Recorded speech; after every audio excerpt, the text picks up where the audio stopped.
Sur la ligne, le podcast officiel de la Coupe Rogers présenté par Banque Nationale, épisode 9. Nicolas Richard, on y est, le US Open est à nos portes. Je suis prêt avec ma tasse du US Open, ma casquette du US Open et mon chandail I Love New York. Je ne pourrais être plus prêt, Nicolas Richard.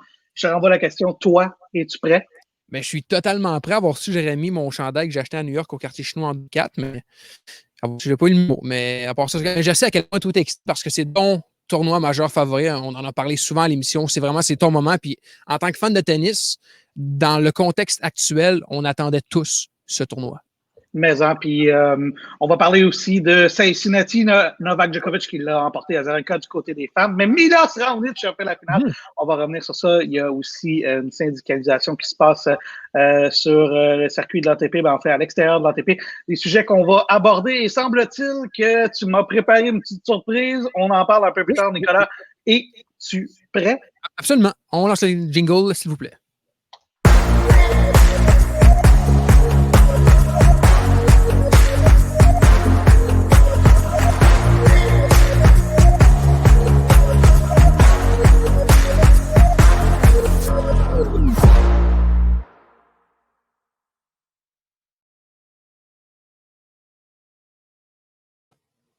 Épisode 9. Oui, voilà. J'ai passé proche de dire 10. Nico, rentrons tout de suite dans le vif du sujet avec Novak Djokovic qui a remporté le tournoi de Cincinnati.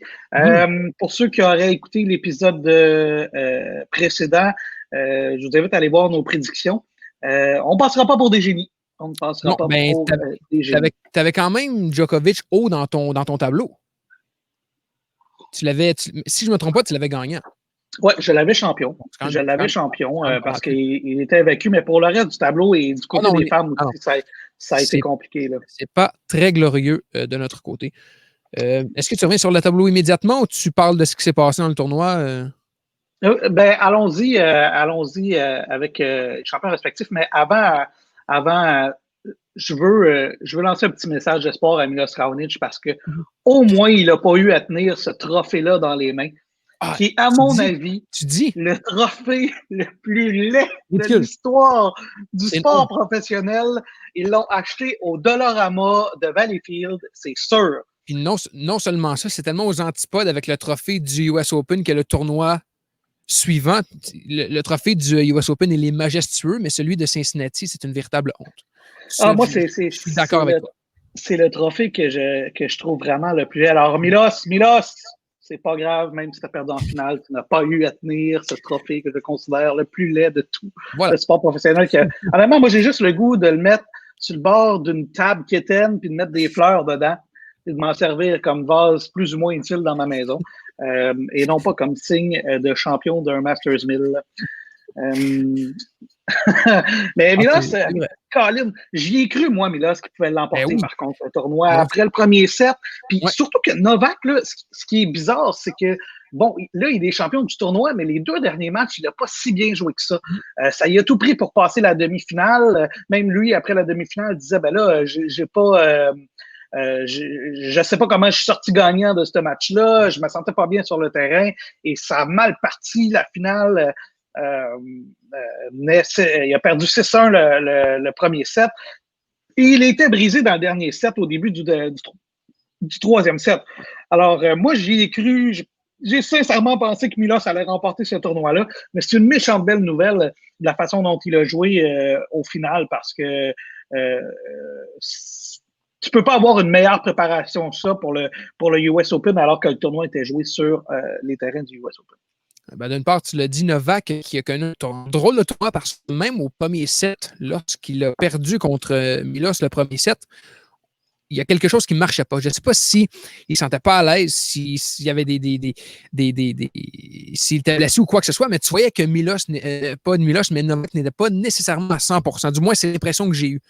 Mais évidemment, Novak, comme le grand champion qu'il est, il a réussi à remonter et donc battre Milos. Mais tu l'as dit, Milos, c'est aussi très positif parce que j'ai vu ça un peu comme Comme si Miloš avait levé le flag un peu dans la mesure où, depuis quelques années, notamment depuis la saison dernière, on parle beaucoup de Félix, de Denis, comme quoi c'est le futur du tennis. Mais on dirait qu'avec ce tournoi-là, Miloš vient de dire, hey, non seulement je suis encore là, mais je peux encore être dominant. Mais je pense que c'est bon signe pour lui à l'approche du US Open.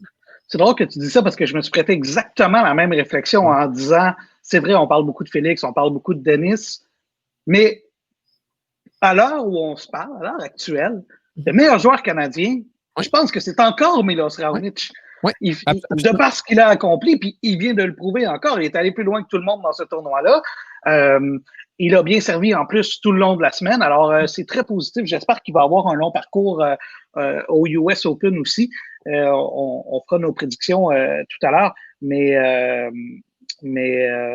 non, c'est très, très, très positif pour lui. Oui, qu'est-ce que tu allais dire? Ce que j'allais dire, c'est que tu dis qu'il a bien servi, évidemment, parce que Milos, c'est un des meilleurs serveurs présentement sur le circuit de l'ATP, mais il a aussi très bien joué de manière globale ses échanges. Il les menait la plupart du temps, il a été constant, il est extrêmement solide, très polyvalent aussi. C'est un Milos, on dirait, je ne sais pas si c'est à cause de sa coupe de cheveux qu'on vous dit que c'est un Milos 2.0, mais vraiment, il se passe de quoi avec Milos. Tant mieux. Tant mieux. Dans le cas de Milos, quand le service va, ben tout va parce que bon, c'est son arme principale. C'est pas sa seule arme, mais c'est quand même son arme principale. Du côté des femmes, on a eu une belle surprise quand même avec Victoria Azarenka. Chapeau aussi pour ça, parce que tu l'avais mis quand même haut dans ton classement aussi. Exact. Moi, je l'avais mis assez loin. Bon, là, malheureusement, la finale s'est terminée un peu.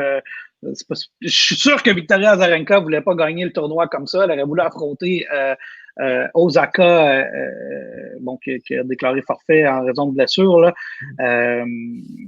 C'est quand même très positif pour Victoria Azarenka, qui était numéro 1 mondial, qui a été une des meilleures joueuses sur le circuit de la WTA pendant assez longtemps.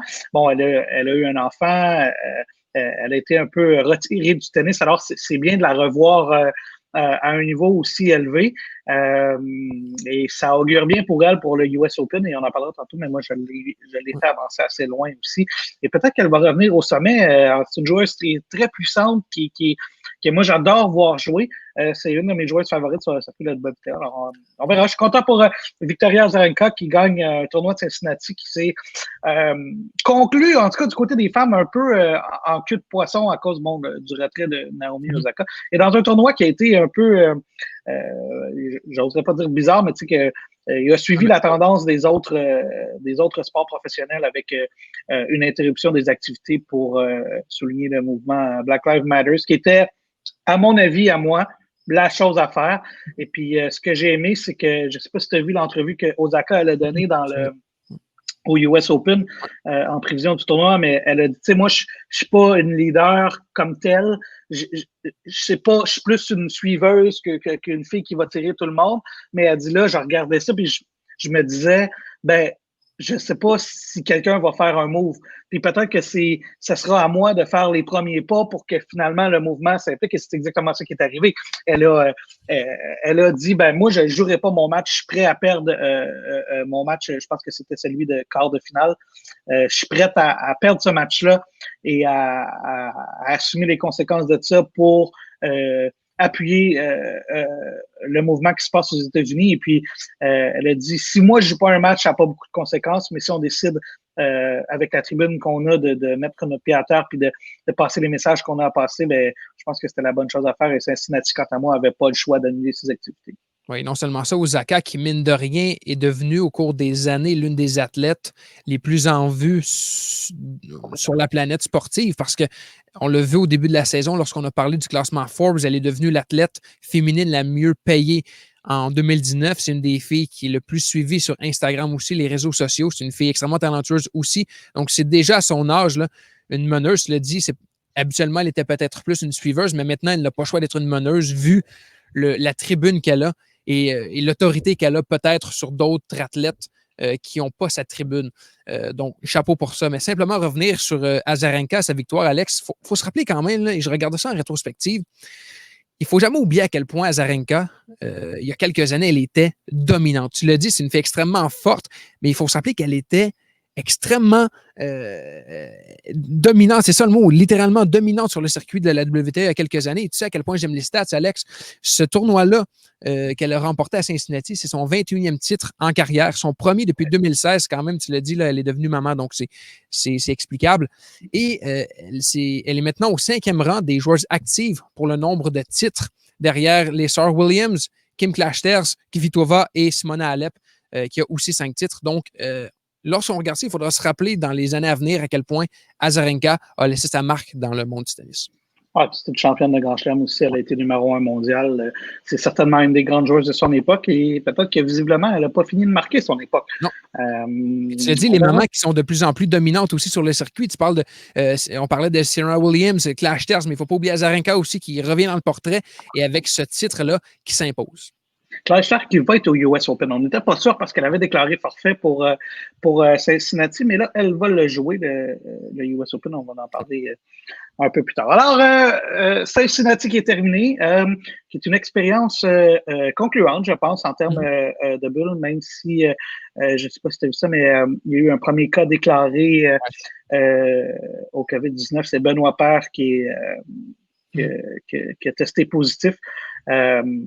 Bon, je sais pas si... lui qui a joué UTS, donc je ne sais pas si les autres joueurs qui ont joué avec lui sont inquiets pour le moment. Je ne sais pas si la transmission s'est faite à ce moment-là, mais c'est sûr que ça angoisse là, à quelques... Mais en fait, au US Open qui commence aujourd'hui. Je ne sais pas à quel point les autorités du tennis sont inquiètes, là, mais quand même, c'est intéressant de le soulever et c'est pertinent aussi là, dans les circonstances. Mais c'était à prévoir parce que, bon, tu sais, au-delà du fait que les joueurs jouent des tournois, ils voyagent aussi. Alors, tu peux l'avoir attrapé à l'aéroport, tu peux l'avoir attrapé un peu partout. Alors, je pense qu'il était conscient qu'il y avait un risque d'une manière ou d'une autre, mais je pense que jusqu'à date, les bulles, en tout cas dans le hockey, a prouvé son efficacité jusqu'aux dernières nouvelles. Et dans le monde du tennis, bon, ça semble aussi pour l'instant tenir. Alors, on verra. Et le US Open aussi, qui sera une espèce de test aussi pour les organisateurs de Roland Garros là, dans la manière de faire et dans les conséquences que ça peut apporter. Je pense que ça va s'inscrire comme étant un modèle là, si tout se passe bien. Et j'espère et j'imagine que ça va bien se passer parce que les joueurs et les joueuses aussi, évidemment, ils veulent un tournoi, donc ils prendront toutes les précautions requises pour que ça se fasse dans le meilleur des mondes. Exact. Nicolas, es-tu prêt à passer au US Open? On va faire nos prédictions, question de mal paraître. Et là, en plus, on a préparé des tableaux. Là, ça va être encore plus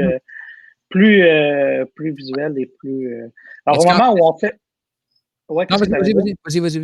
Alors, au moment où on fait nos prédictions, on n'a pas de résultat de match de jouer encore. Alors, c'est avant les premiers matchs. Alors, ça se peut qu'au moment où vous visionnez ou écoutez le podcast, il y a déjà des prédictions qui soient caduques, mais ça fait partie du jeu. Ouais.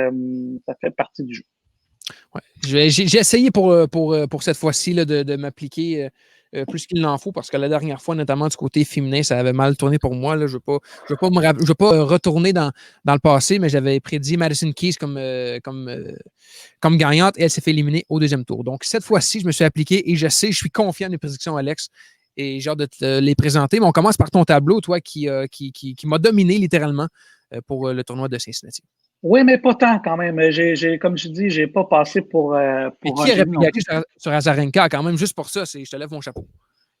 Je la voyais pas gagnante, par contre. Non, mais quand même, il y a peu de gens qui la voyaient où toi, tu la voyais quand même. Non, moi, je voyais Naomi Osaka gagnante. Elle aurait pu gagner, elle ne l'a pas joué. Voilà. Alors, bon. Faisons comme la dernière fois, Nico, et allons-y avec nos prédictions de quart de finale pour la première partie du tableau. Moi, dans la première partie du tableau, je vois Novak Djokovic en quart de finale contre Shapovalov. Et les deux n'ont pas des tableaux nécessairement faciles. Djokovic pourrait frapper Struff, qui a eu un bon tournoi à Cincinnati, pourrait avoir Isner dans les pattes aussi au 4e tour.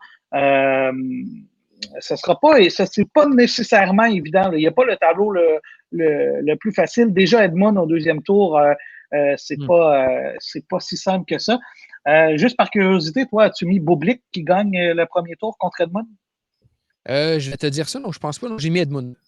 Ah, tu voulais pas un serveur qui sort par en dessut arriver au deuxième tour. Hein? C'est à bannir. À bannir. L'oubli qu'il en est un qui sort beaucoup par en dessous. Puis, Shapovalov, lui, j'ai hésité parce que, bon, Gilles Simon, je ne sais pas trop à quoi m'attendre de son côté. Et David Goffin non plus, c'est deux gars qui pourraient se retrouver sur son parcours. Moi, j'ai mis Shapovalov contre Simon au troisième tour et j'ai mis une victoire de Shapovalov. Puis l'autre partie pour le quatrième tour, ça pourrait être compliqué parce que tu as soit Krajinovic qui a eu un bon tournoi à Cincinnati ou soit David Goffin. Moi, j'ai mis gagnant Krajinovic contre Shapovalov, mais qui jouerait contre Shapovalov au quatrième tour. Mais d'une manière ou d'une autre, pour Chapo, ce ne sera pas nécessairement facile non plus. Là. Bon, contre Corda, ça devrait passer. Le deuxième tour aussi. Mais à partir du troisième tour, ça se corse dans à peu près toutes les situations qu'on peut imaginer. Ben, c'est ce qui est beau des grands chelems, c'est que plus on avance dans le tableau, plus c'est difficile. Et c'est ce qui détermine les plus grands vainqueurs. Et c'est ce qui fait le charme, je pense, des grands chelems comme le US Open. Et si on passe à ton tableau, toi, tu as qui dans ton premier quart de tableau? Quart de finale, Alex, ça se ressemble énormément. J'ai aussi Djokovic qui affronte Shapovalov. Contre Djokovic, je l'ai mis contre John Isner et je prévois un excellent tournoi pour l'Américain. Évidemment, battre Djokovic, là, c'est jamais de la tarte. Mais Isner, je pense que de la manière dont il agit normalement au US Open, on peut lui prévoir de bons moments. Shapovalov, tu vois, moi, contre Krajinovic, j'ai fait gagner David Goffin, qui malheureusement devra s'incliner contre notre Canadien. Et si ça arrive, Djokovic, Shapovalov, j'ai extrêmement hâte de voir ce duel pour voir non seulement un duel de qualité, mais pour voir où en est Shapovalov dans son développement. Parce que d'affronter un champion de Grand Chelem, un des plus grands de tous les temps, au US Open, je pense que c'est un bon indice, un bon indicateur de où est rendu le jeune Canadien dans sa progression. Et toi, tu vois Taylor Fritz battre Gilles Simon. Oui, j'aime beaucoup Fritz. On l'a vu, notamment, c'est un jeune qui est peut-être aux yeux de plusieurs, peut être long à se développer, mais c'est un gars avec beaucoup de talent et de potentiel. Non, j'aime beaucoup Fritz, et je pense qu'il pourra faire son petit bout de chemin, mais contre Shapovalov, là, il faut quand même se rendre à l'évidence que notre Canadien est peut-être plus avancé dans son développement. Amène-nous dans ton deuxième quart de finale. Toi, tu vois qui dans le quart de finale un peu plus bas? J'ai Tsitsipas, évidemment le grec qui est un des meilleurs joueurs sur la planète, m'a un peu déçu, là, même s'il avait son bout de chemin à Cincinnati, mais je pense que c'est dans les grands moments qu'on reconnaît les grands joueurs, et je pense que Tsitsipas en est un. C'est pour ça que je le vois en quart de finale. Contre Schwartzmann qui bat Zverev, parce que Zverev, j'ai détesté son jeu à Cincinnati. Je croyais qu'avec tout le tennis qu'il avait joué au cours des dernières semaines, ça aurait pu l'aider. Et Zverev, c'est aussi un futur grand joueur, là, même s'il en est peut-être déjà un. Mais Schwartzmann, je lui prédis un excellent tournoi aussi. C'est un gars qui est un peu sous-estimé, qu'on néglige plus souvent qu'autrement, mais je pense que cette fois-ci, il fera sa place au US Open en quart de finale contre Tsitsipas. Moi, je me suis dit que Zverev n'allait pas connaître deux tournois de suite, deux mauvais tournois de suite. Oui, je comprends. Alors, toi, tu vois un quart de finale Tsitsipas, Schwartzmann. Exact. De mon côté, je vois ça se ressemble, mais tu vois, moi, j'ai un quart de finale Tsitsipas contre Zverev. J'avais aussi Schwartzmann-Zverev au quatrième tour. Tsitsipas, c'est quand même un tableau relativement simple jusqu'à. Ben, remarque, le premier tour, c'est pas donné. Contre Ramos Vignolas, c'est quand même pas si donné que ça. Quoique c'est un joueur qui est plus à l'aise sur terre battue que sur surface dure. Contre un gros serveur comme Tsitsipas, ça devrait pas l'aider. Andujar non plus, mais ça devrait quand même passer assez facilement. Pour ce qui est de Zverev, Zverev, c'est le premier tour qui risque d'être compliqué parce que il joue contre Kevin Anderson. Oui, exact, contre Kevin Anderson. Alors ça, c'est un premier tour qui est très, très, très compliqué. C'est un ancien finaliste du US Open. C'est un grand et gros serveur, Kevin Anderson. Puis après ça, ben, c'est pas si simple non plus. Lorenzi, c'est un joueur qui a du sens. Manarino, c'est un joueur qui peut surprendre tous les grands joueurs. C'est un gars un peu comme Schwartzman, qui est pas très grand, mais qui se bat sur chaque balle. Schwartzman, ben, c'est la même chose. Tu vois, Alex, moi, j'ai prédit que Manarino allait s'incliner contre Jack Sock lorsqu'ils allaient se rencontrer au deuxième tour. Ben, ça se pourrait. Je pense que ça se vaut dans ce cas-là. Jack Sock qui joue chez lui aux États-Unis, ça se pourrait très bien aussi. Ouais. Et qui est excellent aussi depuis 2 ans, là, notamment. Oui, exact. Qui a gagné un grand chelem avec Vachek en double. Oui, absolument. Vachek, pas difficile. Alors, moi, j'ai Zverev contre Tsitsipas, mais j'ai Zverev gagnant dans ce quart de finale-là. OK, tu penses que Zverev va battre Tsitsipas, quand même. Intéressant. Ben, moi, je vois une demi-finale, puis on pourra y revenir tout à l'heure, mais je vois une demi-finale Djokovic-Zverev. Intéressant. Et ton bas de tableau là, pour ces des quarts de finale? Ben, dans le premier bas de tableau pour le quart de finale, moi, je vois un quart de finale. Je sais que je te donne le bon quart de finale. Je vois Berrettini contre Medvedev. Oui, j'ai aussi ça, Alex. J'ai aussi ça. Medvedev n'a pas nécessairement un tableau super simple. Delbonis, c'est pas donné au premier tour. Après ça, ça pourrait être un peu plus simple. Quoi qu'il pourrait avoir Feliciano Lopez dans les pattes, mais moi, je ne l'ai pas donné gagnant, je l'ai mis à Pella. Il pourrait avoir soit Dimitrov, soit Tiafoe par la suite. Moi, j'ai mis Dimitrov gagnant, mais d'une manière ou d'une autre, le 4e tour ne sera pas évident pour Medvedev. Je l'ai quand même gagnant. Berrettini non plus, c'est pas nécessairement si simple que ça. Seda au premier cours, ça devrait passer, mais c'est un autre petit joueur qui se bat beaucoup. Humbert, c'est un gars qui se bat aussi beaucoup. Un Français qui est à surveiller à tout le moins. Et puis Roublev, ben, c'est un des plus talentueux sur le circuit. S'il l'affronte au 4e tour, ben là, ça pourrait compliquer les choses. Mais Berrettini, il a bien joué. Il a bien fait au US Open l'année passée. Il a fait l'UTS. Il a joué beaucoup. Alors moi, je le vois en quart de finale contre Medvedev. Moi aussi, pour les mêmes raisons, Berrettini, je le vois contre Medvedev en quart de finale, lui qui a très bien fait l'UTS aussi. Tu l'as dit qu'il n'a pas un tableau facile, mais Berrettini, c'est un joueur qui se révèle de plus en plus sur le circuit. Tu parlais de Medvedev, qui a un tableau quand même intéressant, notamment pour ce qui est de Dimitrov et Tiafoe. J'ai mis Tiafoe gagnant contre Dimitrov. Tiafoe qu'on a découvert il y a quelques années, justement au US Open, un autre Américain qui sait saisir sa chance lorsqu'il joue à la maison. Mais le Russe Medvedev sera trop fort, je pense, pour l'Américain. Donc, moi aussi, j'ai un quart de finale Berrettini à Medvedev. Et tu vois, si le lieu sera très intéressant. Très, très, très intéressant. Oui, mais. Et tu vois Berrettini gagner ce match-là. Alors, malgré la performance exceptionnelle de Medvedev l'année passée, tu penses qu'il ne répétera pas ses performances de l'an passé? C'est pas tant que je vois Medvedev perdre, mais je vois Berrettini gagner. Je ne sais pas si tu comprends ce que je veux dire. Dans la mesure où Berrettini, de ce qu'on a vu de lui depuis le retour au jeu, c'est fabuleux ce qu'il a réussi à faire, notamment à l'UTS. Et je pense qu'il est dans une espèce de vibe, une espèce de momentum qui l'amènera loin à ce grand chelem. C'est intéressant. Amène-nous à ton autre quart de finale. Bien sûr. J'ai Roberta Bautista Agut qui sera, je vous le dis, mesdames, messieurs et Alex, à surveiller. Je le vois très loin, on en reparlera plus tard, mais c'est un joueur qui, quand même, à Cincinnati, a battu Gasquet, Khachanov, Medvedev et a réussi à faire tête à Djokovic. Donc, pour ce qui est du momentum, je pense qu'il est en plein dedans. Évidemment, contre Dominic Thiem aussi, qui, malheureusement, en tout cas, c'est pas pour qui, mais vaincra Félix Auger-Aliassime en 8e de finale. Mais Thiem qui est quand même le joueur, après Djokovic, le plus talentueux sûrement présent à ce tournoi. Donc, ce ne sera pas tâche facile pour notre Montréalais. C'est pour ça que je vois Thiem l'emporter et affronter Bautista Agut en quart de finale. C'est pas un mauvais choix pour ce qui est de Bautista Agut parce que, bon, comme tu dis, il a bien fait à Cincinnati. Il aurait pu gagner le match contre Djokovic. Là, ça a tenu à quelques points. Il aurait pu battre Djokovic. Même Djokovic a dit que Bautista Agut était le meilleur joueur de ce duel-là.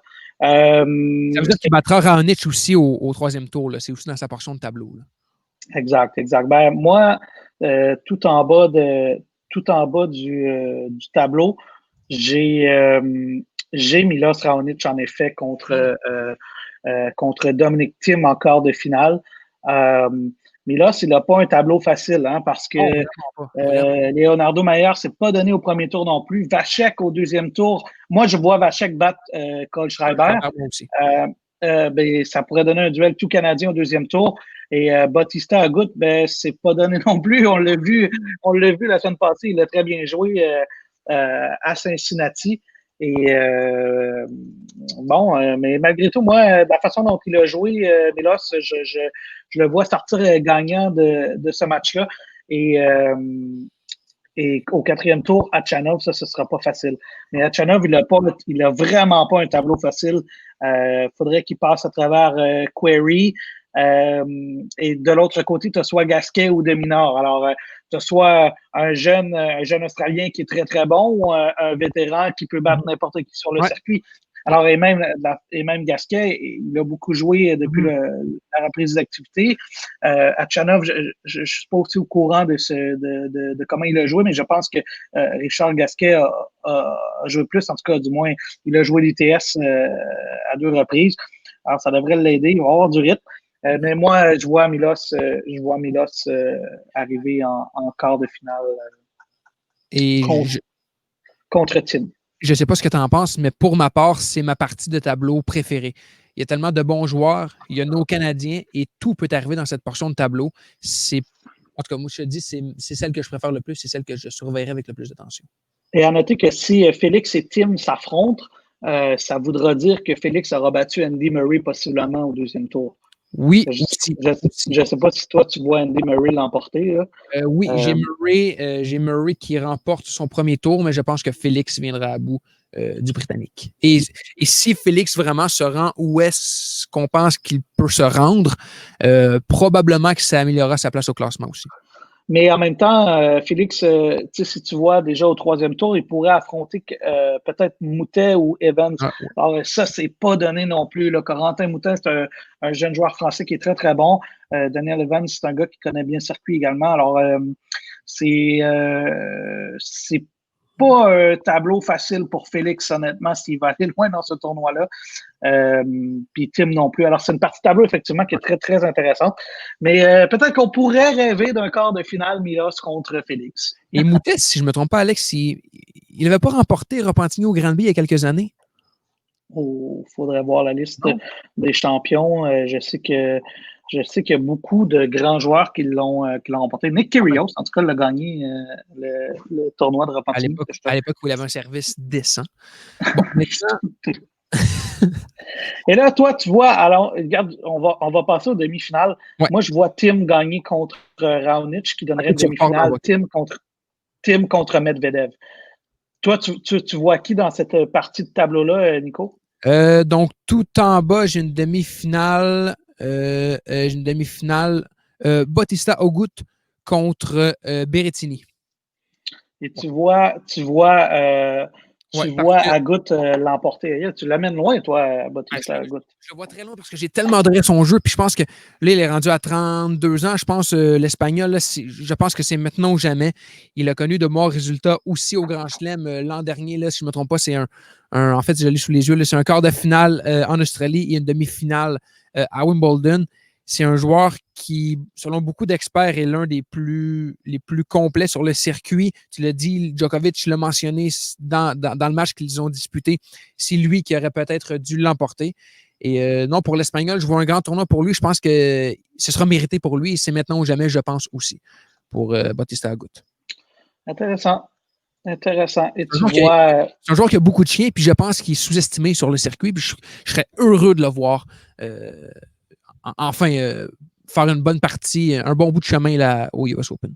Et allons tout de suite à ton autre demi-finale. Tu vois qui, toi, tout en haut? L'autre demi-finale, j'ai un duel Djokovic-Tsitsipas qui, je l'espère, aura lieu parce que ce sera un duel, ma foi, fascinant. Parce que là aussi, je pense un peu comme j'ai expliqué avec Shapovalov, on verra où en est Tsitsipas, non seulement dans sa progression, mais dans ce qu'il peut offrir comme qualité de jeu dans des grands moments, dans les grands chelems. Ben, c'est certainement logique de voir cette demi-finale-là. Moi, tout en bas du tableau, j'ai une demi-finale Thiem contre Medvedev. Et je vois, moi, Medvedev remporter le match et atteindre la finale une fois de plus. Et tout en haut, ben moi, j'ai Novak contre Zverev en demi-finale et je vois Novak remporter ce match-là. Donc, on a tous les deux Novak dans le haut du tableau, là, ce qui est assez logique aussi et prévisible. En finale, moi, j'ai une finale Medvedev contre Novak Djokovic et je vois Novak remporter le tournoi. Intéressant. J'ai aussi une finale avec Novak. J'ai Bautista Agut. Je n'en démords pas. Je pense qu'il fera un bon bout de chemin. Donc, jusqu'en finale de Grand Chelem, une première pour lui contre Novak. Mais je pense aussi que Novak est juste trop fort pour la Ligue présentement. Il a tellement, on l'a dit, c'est l'opportunité pour lui de remporter un autre Grand Chelem compte tenu de l'absence de Nadal et de Federer. Et il a tellement bien joué à Cincinnati, même si ça a été peut-être plus ardu qu'on l'aurait pensé. Mais on l'a dit, hein, si Djoko l'emporte à Cincinnati, c'est tout ouvert pour lui à New York. Et je pense que ça. En fait, les deux sont à New York, là, mais au US Open, je pense que donc pour lui, ce sera pas une balade dans le parc, là, mais je pense que s'il y en a un qui peut remporter, c'est lui. Je pense que si on avait de l'argent à mettre, là, ce serait facile de le mettre sur Novak. Ben, il n'a pas un tableau nécessairement facile, mais en fait, même vraiment pas facile. Mais il n'a pas perdu depuis le début de l'année encore. Il joue très bien. Il n'y a personne qui a trouvé la solution pour le battre présentement. Alors, c'est difficile de ne pas mettre Novak favori présentement dans ce tournoi-là. Alors, les deux, on a Novak champion de ce tournoi-là. Et je pense, juste pour conclure, Alex, je pense que pour lui, s'il ne remporte pas, peu importe le résultat, ce sera une amère défaite. Je pense que lui, il va gagner rien de moins. Compte tenu de ce tableau-là. Évidemment, tout le monde veut gagner tout le temps, mais je pense que lui, il se voit vraiment gagner. Là. On peut, puis même les amateurs de tennis, là, je pense que si ce n'est pas Novak qui le remporte, ce sera une déception immense pour lui. Oui, puis il va se rapprocher de Nadal et Federer pour les titres Grand Chelem. Il pourrait très bien les rattraper plus tôt que plus tard pour ça.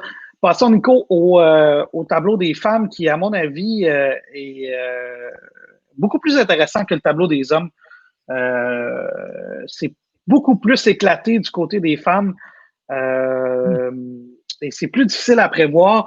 Et il y a beaucoup de choses intéressantes. Je ne sais pas si ton tableau est prêt. En attendant, on va commencer avec le mien. Dans la première partie de tableau, moi, je vois un quart de finale, Pliskova contre Vondrousova. Mais c'est pas simple pour Pliskova, vraiment pas simple. J'ai vraiment hésité beaucoup.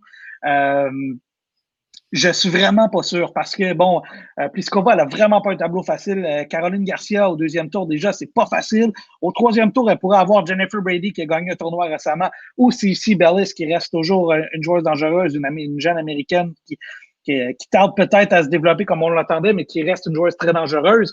Et puis, tu pourrais avoir Kerber au quatrième tour. Et ça, c'est pas simple, Kerber, là, c'est une championne de Grand Chelem. Je sais pas qui toi tu as, mais si tu me dis que tu as Kerber en quart de finale, ça a beaucoup de sens aussi. Ben, j'ai Kerber en quart de finale. Là. Je pense qu'elle pourra venir à bout de Pliskova, qui est extrêmement décevante à Cincinnati. Et tu l'as dit, Kerber, c'est si dans nos dernières prédictions, la Cincinnati, tu avais Azarenka là, comme peut-être vétérante qui pourrait percer, ben moi, j'ai Kerber. Kerber, c'est une triple championne de Grand Chelem. Elle a remporté Wimbledon en Australie et le US Open aussi en 2016. On l'a vu l'an passé aussi contre Bianca, c'est une fille qui s'en laisse pas imposer. Donc, je pense que Kerber reviendra en force au US Open cette année. Et je la vois extrêmement loin, là, Kerber. On y reviendra plus tard, là, mais Kerber, je la vois là, vraiment aller loin dans ce tournoi. Est-ce que tu as Vondrousova aussi dans ce quart de finale-là? J'ai aussi Vondrousova. Donc, un duel Kerber-Vondrousova aussi. Et Vondrousova, en tout cas, j'espère qu'elle va faire mieux qu'elle a fait au dernier tournoi. Ça a moins bien été. On peut voir ton tableau ici. Tu sais, Vondrousova, elle n'a pas un tableau simple. Là, par contre, pour avoir Mladenovic ou Martic au quatrième tour, alors ça, c'est pas simple. Putintseva non plus au troisième tour, c'est pas nécessairement donné si elle l'affronte. Je sais pas, toi, t'as-tu Putintseva aussi qui est là? Ouais, exact. T'as Putintseva toi aussi. Toi, t'as Martic qui bat Mladenovic, mais une des deux joueuses, c'est pas simple. Puis Vondrousova, c'est quand même.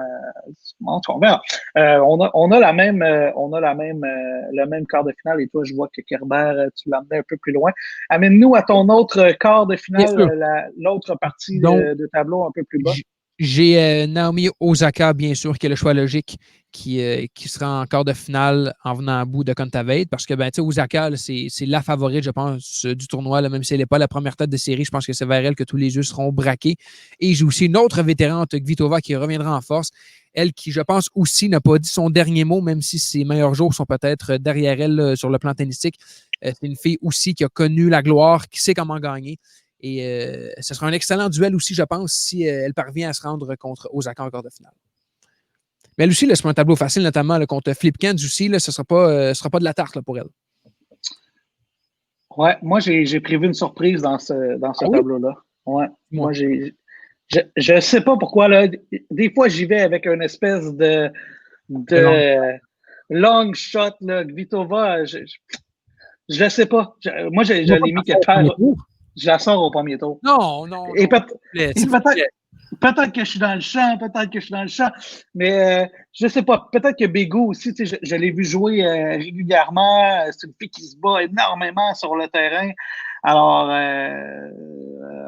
c'est étonnant. Insultant et étonnant. Insultant pour mon tableau et étonnant pour. Mais évidemment, ça se vaut, là, je veux dire, ça se vaut, mais Kvitova, je ne vois pas comment elle peut s'incliner dès le premier tour. Là, ce serait vraiment une immense surprise. Là. Ouais, ce serait exact. Ben, moi, je l'ai mis en surprise. C'est comme un do or die d'une certaine manière. Et Osaka, elle n'a pas un tableau facile. Là. Deuxième tour, elle pourrait avoir Georgie. Troisième tour, c'est soit Kasatkina ou Corey Goff, possiblement. Ou peut-être même Sevastova. C'est vraiment pas simple. Moi, au quatrième tour, je l'ai contre Linette qui bat Kontaveit, mais même si c'est Kontaveit ou Linette, c'est pas simple. Alors, Osaka, elle n'a pas un tableau facile. Moi, j'ai un quart de finale Kontaveit contre Yamstremska. Non, je te dis n'importe quoi. Ouais.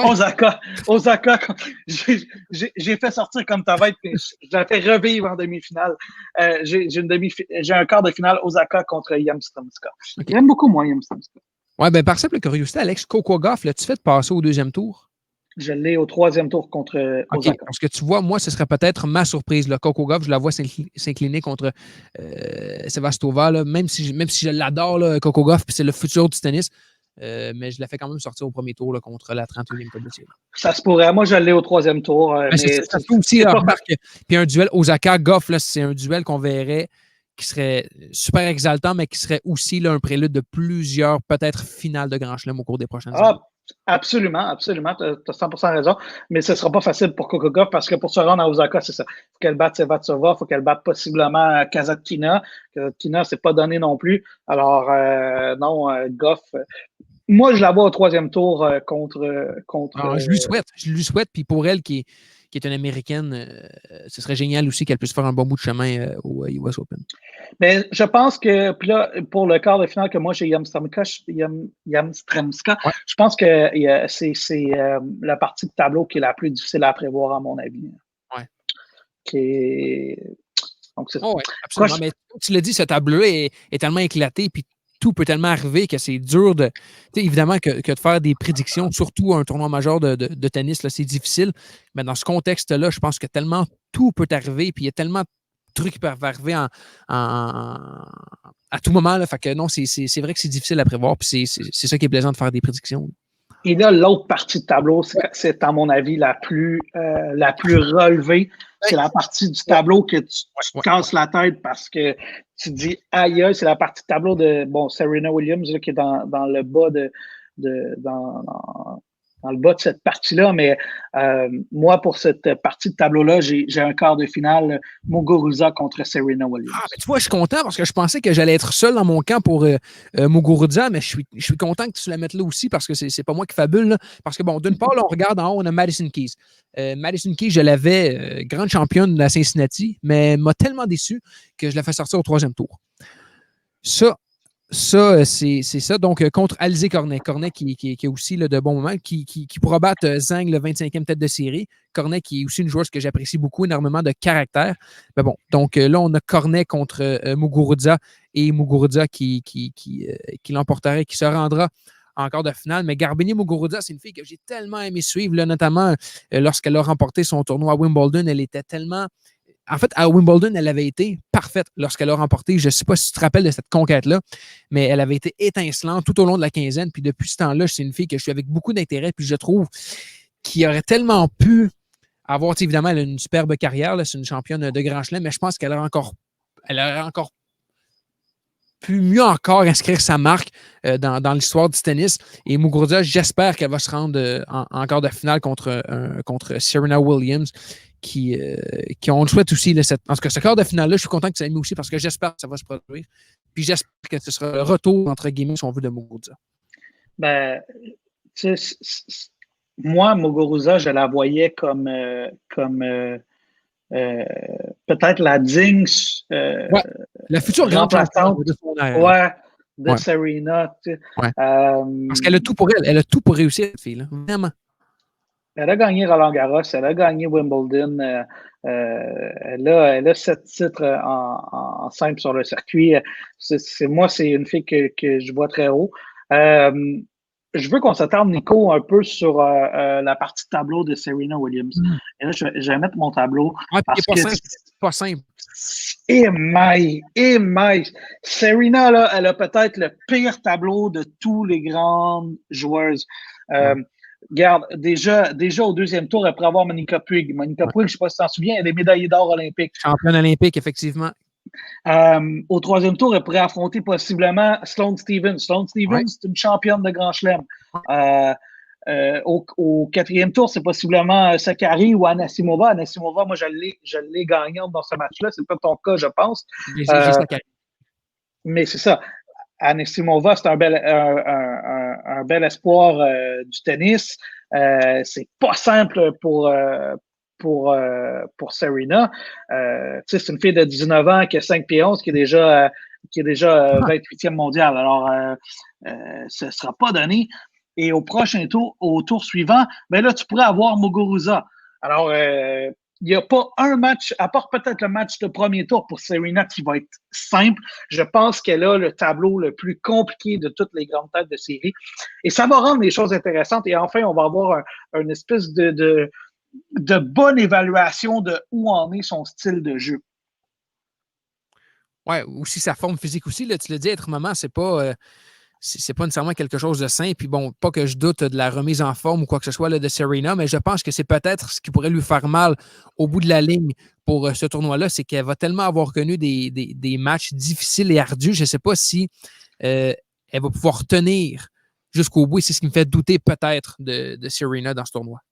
Et comme on a la même demi-finale, quart de finale, Serena Williams contre Muguruza, toi, tu vois qui sortir gagnante de ce match-là? Mais je vois Williams, mais je pense que ce sera vraiment dans ses derniers retranchements parce que ce sera, tu l'as dit, là, c'est le tableau le plus difficile pour les grandes joueuses là, qui sont présentes à ce tournoi. Et je pense que ça s'essoufflera après cette victoire, mais je pense qu'elle, quand même, à cause de l'expérience, évidemment, de son talent brut, elle viendra à bout de Muguruza. Williams, qui est un habitué là, des grands moments, mais je pense que ça va s'arrêter là pour Williams ensuite. Mais ta question initiale était qui remporte le quart de finale, c'est Williams. Moi aussi, j'ai Serena Williams qui remporte ce quart de finale-là.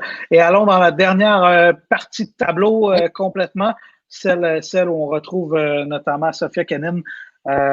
Tu vois qui, toi, dans le quart de finale, la dernière partie de tableau? Oui, j'ai un quart de finale, Joanna Konta contre Sofia Kenin. Et Konta qu'il ne faut pas prendre à la légère parce que c'est une fille avec extrêmement de caractère, extrêmement talentueuse, qui est la 9e tête de série, mais qui elle aussi a un peu un tableau facile. Là. Elle pourrait affronter Victoria Azarenka, Venus Williams aussi, donc c'est pas simple pour Konta pour elle pour se rendre en quart de finale. Non, c'est pas un mauvais choix du tout pour Konta. Ça se pourrait très bien qu'elle aille loin dans ce tournoi-là. Je pense que l'US Open, c'est un tournoi où elle a déjà connu du succès. Alors, c'est pas un mauvais choix du tout. Toi, tu la vois ici, je me fais ton tableau contre Kenin. Tu vois Kenin Konta. Et Kenin aussi qui aura des duels, pas nécessairement ardu et difficile, mais vraiment intéressant. Contre Jabeur, d'abord, je la vois. En fait, contre Elise Martens en 8e de finale. Donc, ça, c'est un superbe duel. Après ça, avant ça, c'était Jabeur et avant ça, c'était Leilani Fernandez. Donc, pour Kenin, ce sera des parties extrêmement intéressantes à surveiller. Non, exact. C'est pas un tableau nécessairement facile pour dans le bas du tableau, là. En fait, toute la partie du bas, elle est compliquée. La partie du haut, elle est il y a moins de grands noms qui pourraient embêter des joueuses, là. Ton nom, Alexandrova aussi, là, je l'ai mis perdante contre Martens, mais quand même peut créer quelque chose. Donc, non, cette partie de tableau-là, tu as absolument raison. C'est fascinant. Non, exact. Et en fait, toi, ton corps, as-tu Konta Kanin ou tu vas encore Azarenka suivre sur sa lancée? Eh bien, ton feeling est bon parce que si on regarde mon tableau, j'ai effectivement Azarenka en quart de finale contre Sofia Kenin. Moi, j'ai Clijsters qui se rend jusqu'au 4e tour contre Kenin. OK, wow. Clijsters, quand même, moi, si je ne me trompe pas. Tu as mis Mertens, j'imagine? J'ai mis Mertens, mais en fait, moi, Clijsters, je l'ai sorti au premier tour. Ah, tu l'as sorti au premier tour. Ben, ça se peut, tu sais. Elle n'a pas joué Cincinnati parce que, bon, possiblement qu'elle était blessée. Alors, est-ce qu'elle va arriver à 100% dans ce tournoi-là? Difficile à dire. Elle a bien joué au World Team Tennis. Moi, c'est pour ça que je la vois aller assez loin. Puis, elle n'a pas un tableau. C'est raide, là. Exact. Mais si elle passe le premier tour, je pense que après ça, le gros défi, ça va être Mertens. Possiblement. Alors, Mertens, on verra ce que ça va donner. Mais moi, j'ai un 4e tour, Clijsters Kenin dans cette partie de tableau-là.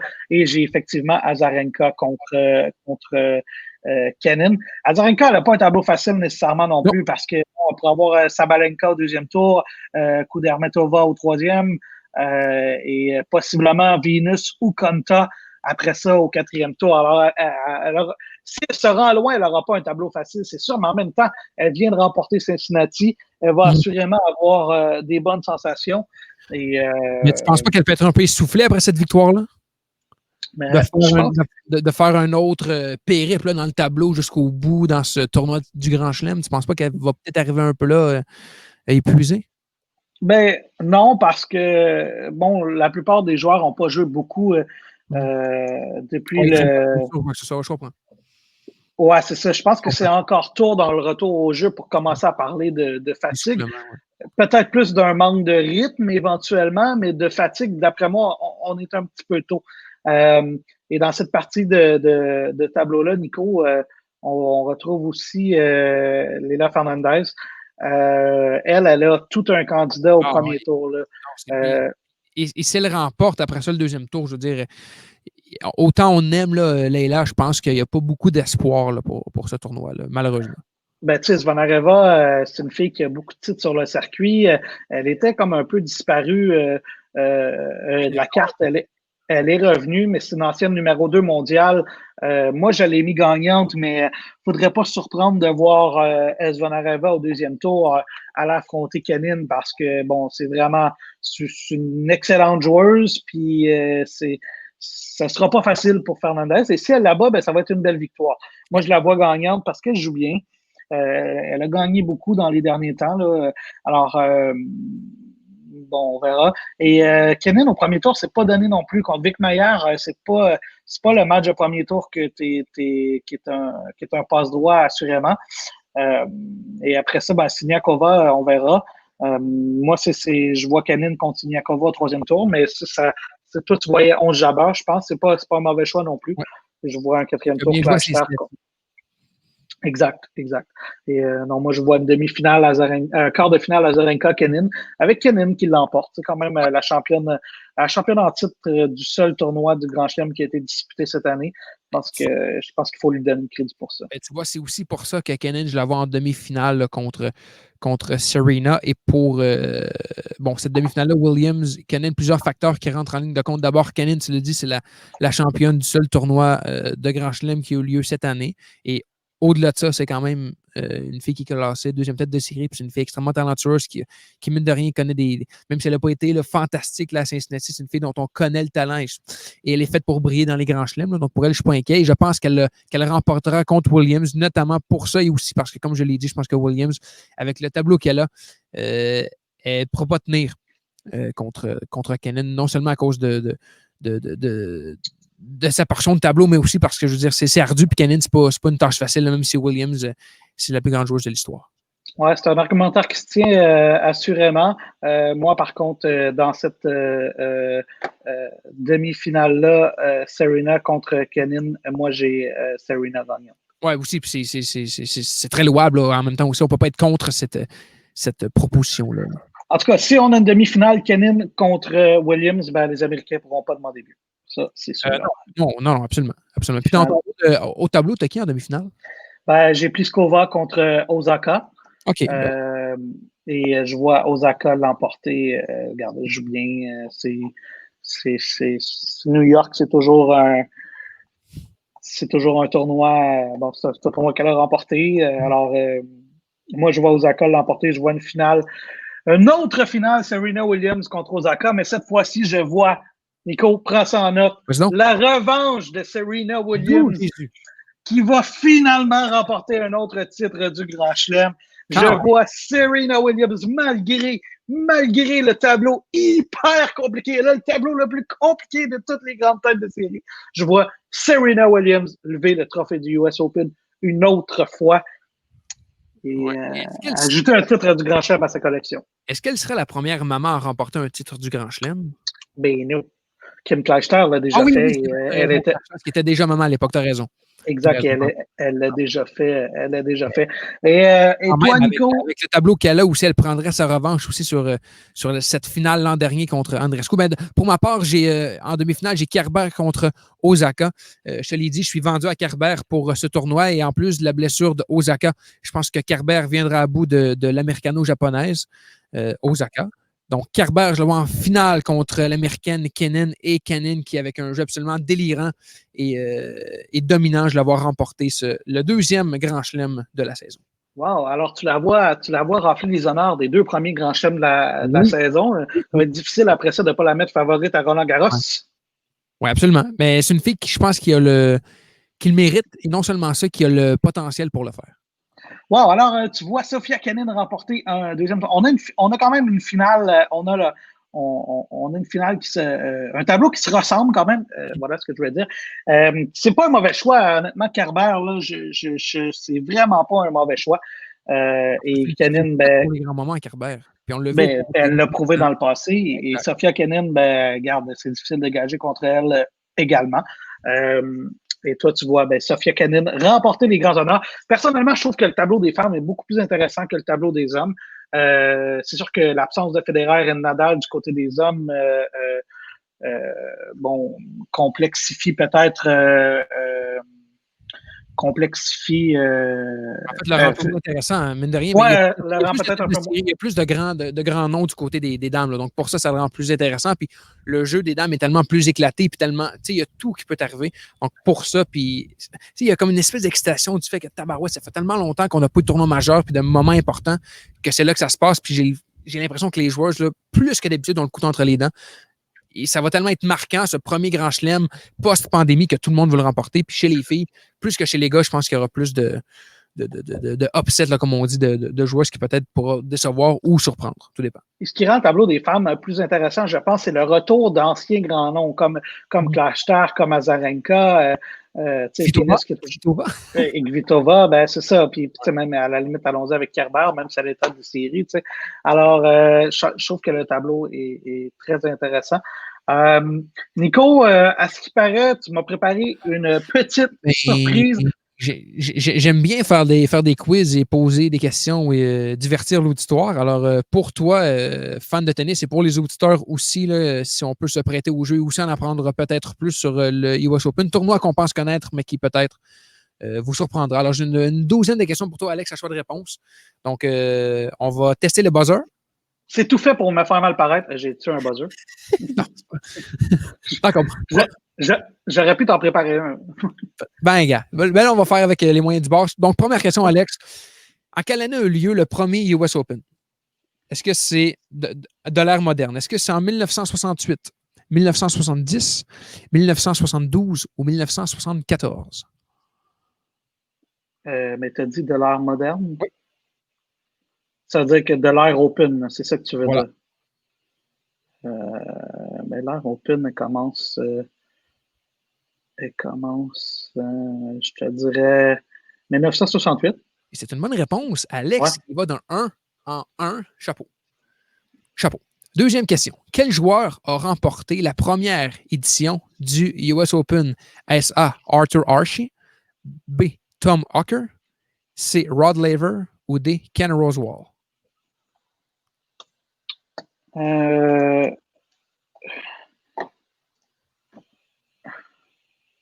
J'en ai aucune idée.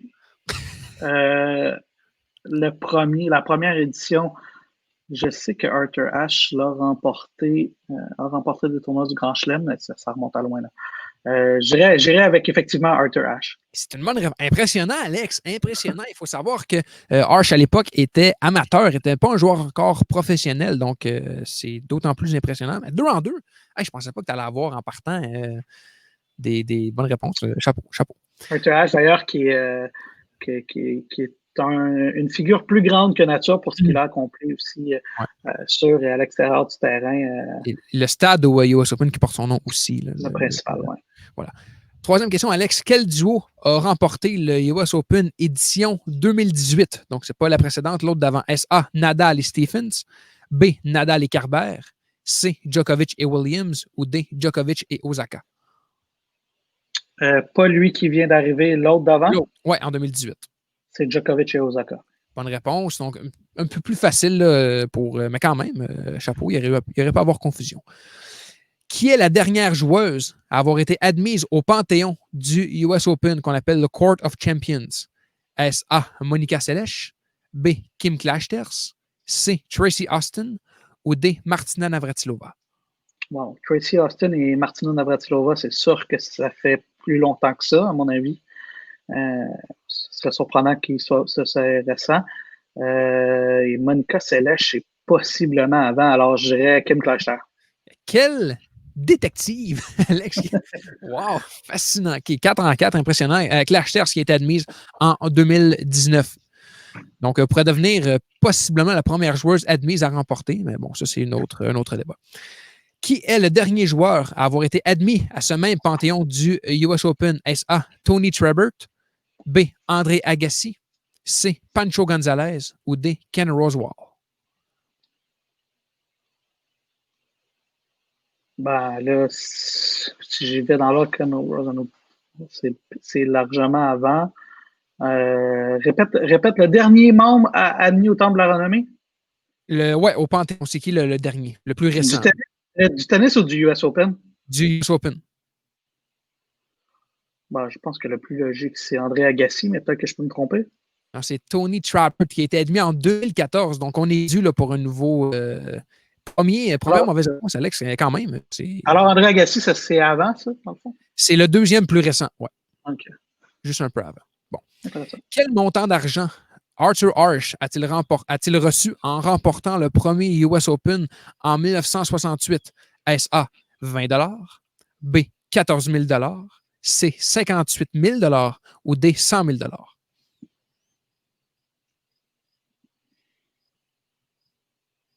14 000 ». En fait, la vraie réponse, c'est 20 $ parce que si un joueur pro avait remporté, la bourse pour le vainqueur était de 14 000 $. Mais vu qu'il était amateur, on lui a dit prends ton vin et retourne à la maison. Mais donc, la vraie mise, c'était 14 000, mais avec son premier grand chelem, Arthur Ashe a remporté la modique somme de 20 $. Et la bourse totale pour tous les joueurs, c'était de 100 000 $. Donc, le temps file et les bourses évoluent. Question d'aujourd'hui. Quel montant empocheront les gagnants de cette année au US Open? Est-ce A, 1,5 million, B, 3 millions, C, 6 millions ou D, 10 millions? Les gagnants de la finale en simple? Oui, en simple. Ça doit être autour de 4 millions, donc 3,5. C'est 3 millions la bonne réponse. Tu l'avais dit, on en a parlé aussi en début de saison. 3 millions. Bourse qui a diminué un peu comparativement à l'an dernier. Quel montant empochera chaque duo de double gagnant? 400 000 $, 800 000 $, 1 million ou 1,5 million? Ouais, je pense pas que c'est dans le million. Fait que je te dirais c'est 400 000. T'es fort, pas de joke, t'es solide. C'est 400 000 effectivement. Donc, quand même une somme lorsqu'on compare à ce qui se fait en simple. Évidemment que en simple, ça a toujours été plus, mais c'est quand même un écart de 2,6 millions, là, ce qui n'est pas négligeable. Depuis le début de l'ère moderne, 3 joueurs sont à égalité pour le nombre de titres individuels avec 5. Lequel, dans les prochains noms, ne fait pas partie du trio? Est-ce A. Roger Federer, B. Jimmy Connors, C. Pete Sampras ou D. John McEnroe?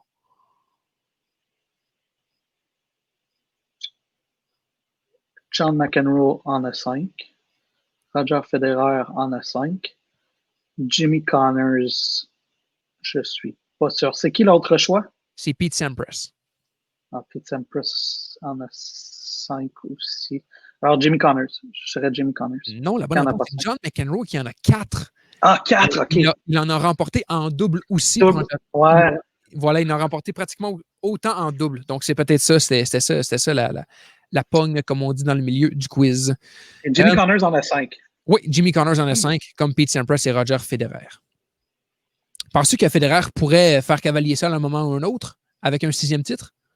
Bon, c'est sûr que c'est possible, mais ça va être de plus en plus difficile. Mais c'est possible. C'est possible. 2 joueuses ont obtenu un total de 6 titres au US Open depuis l'ère moderne, un record. Qui sont ces 2 joueuses qui ont 6 titres? Est-ce A. Chris Evert et Serena Williams? B. Steffi Graf et Billie Jean King? C. Monica Seles et Martina Navratilova? Ou D. Margaret Court et Justine? Margaret Court, c'est avant l'Open Era, me semble. Alors, je pense pas qu'elle est là.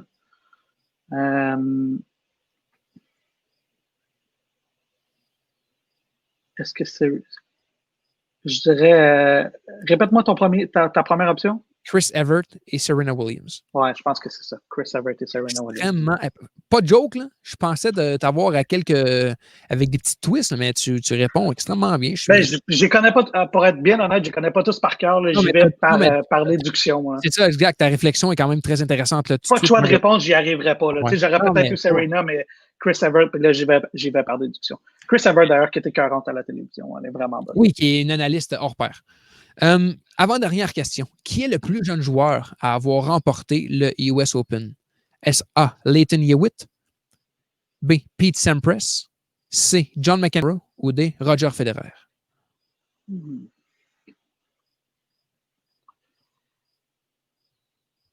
Lleyton Hewitt n'était pas vieux quand il l'a remporté avec sa casquette par en arrière. Lleyton Hewitt? Non, c'est Pete Sampras. À 19 ans et 28 jours. Lleyton Hewitt aussi qui avait 19 ans, mais qui était un petit peu plus vieux en termes de mois que Pete Sampras. Donc, j'étais pas loin quand même. Quand je me trompe, je suis pas loin. Dernière question, Alex. J'avais écrit en note pour l'honneur, mais en fait, tout est bon. Fait qu'il n'y a aucun honneur. Là, non, mais j'en ai eu que j'ai pas. J'en ai eu une que j'ai eu. Deux, c'est bon. Deux que j'ai pas eu. Bon. C'est solide. Qui est la plus jeune joueuse à avoir remporté le US Open? Est-ce A. Tracy Austin, Martina Hingis, Monica Seles ou Venus Williams?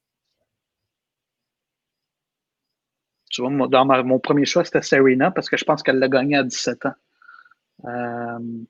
Puis mon deuxième choix aurait peut-être été... Écoute, Tracy Austin, je sais qu'elle a remporté des matchs très jeunes. Elle a joué des grands matchs très jeunes. Je ne pense pas que ce soit Venus. Tes autres choix, c'est qui? C'est Martina Hingis et Monica Seles. Martina Hingis, ça se peut aussi.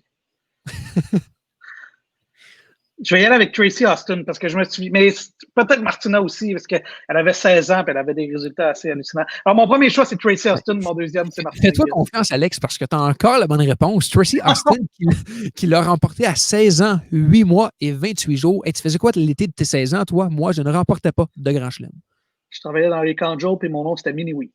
Voilà, alors c'est ce qui conclut le superbe coup. Tu as été vraiment fort, pas de farce. Je pensais pas que je savais que tu avais des connaissances tennis, là, évidemment, on en a tous, mais à ce point-là, c'est impressionnant. Chapeau, Alex.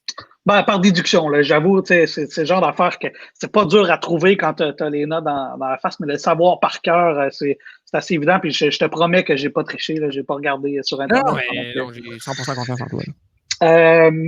Mais ouais, ben pour les prize money, je les avais regardés il n'y a pas si longtemps, là, il y a peut-être 2-3 semaines. Alors j'avais une bonne idée de où ça se situait pour ceux-là.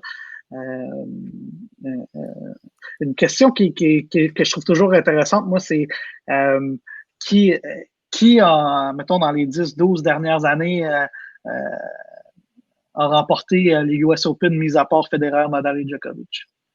C'est intéressant. Il y a Del Potro qui en a un, je pense. Oui, en 2009. Ouais. Stilic en a un aussi, je pense. Exact. Il y en a-tu d'autres? Roddick doit en avoir un. Non, mais Roddick OK, ben, ça dépend quand on remonte. Un peu trop. Mais... sinon, qui a ça? Wawrinka en a un, je pense. Wawrinka, il a gagné... Non, je pense... Là, je viens de mémoire, mais je pense que c'est le seul tournoi qu'il n'a pas gagné. Il a gagné Wimbledon. Il a gagné... Non, attends une minute. Vérifions, OK, pour ne pas dire de n'importe quoi. Il a gagné l'Australian Open, Wawrinka. Il a gagné Roland Garros. Est-ce qu'il a gagné le US Open?